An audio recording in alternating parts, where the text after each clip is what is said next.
ഇന്ന് വളരെ ഈസി ആയിട്ട് ഉണ്ടാക്കാൻ പറ്റുന്ന ഒരു ഈവനിങ് സ്നാക്സ് ആണ്. അതിനായിട്ട് ഞാൻ 1 കപ്പ് അരി പച്ചരി 2 മണിക്കൂർ കുതിർത്ത് വെച്ചതാണ്. അത് ഞാൻ മിക്സിയുടെ ജാറിലേക്ക് ഇട്ട് കൊടുത്ത് 1 ടേബിൾ സ്പൂൺ ചോറും അതുപോലെ 1/2 കപ്പ് തേങ്ങയും കൂടി ചേർത്ത് ആവശ്യത്തിന് വെള്ളമൊഴിച്ച് നന്നായി അരച്ചെടുക്കുക. ഇപ്പോൾ ഈ ഒരു തിക്നെസ്സിൽ വേണം ചെയ്യാനായിട്ട്, ഒരുപാട് വെള്ളം ഒഴിച്ച് കൊടുക്കരുത്. ഇനി 2 അച്ച് ശർക്കര ഇതുപോലെ ഉരുക്കി ഞാൻ ഇതിലേക്ക് ഒഴിച്ച് കൊടുക്കുന്നുണ്ട്. ചൂടോട് കൂടി തന്നെ ഇത് നന്നായിട്ടൊന്ന് മിക്സ് ചെയ്ത് കൊടുക്കുക.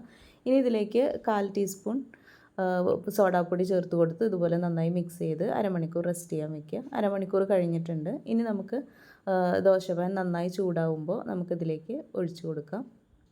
അപ്പോൾ ഒഴിച്ച് കൊടുക്കുമ്പോഴത്തേനും ഇത് ഹോൾസൊക്കെ വന്നിട്ടുണ്ട്. നമുക്കിതൊന്ന് മൂടി വയ്ക്കാം. അതുപോലെ തന്നെ നമുക്കിതൊന്ന് തിരിച്ചിട്ട് കൊടുക്കാം.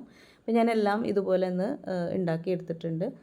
വളരെ ഈസി ആയിട്ട് ഉണ്ടാക്കാൻ പറ്റുന്നൊരു സ്നാക്സാണ്.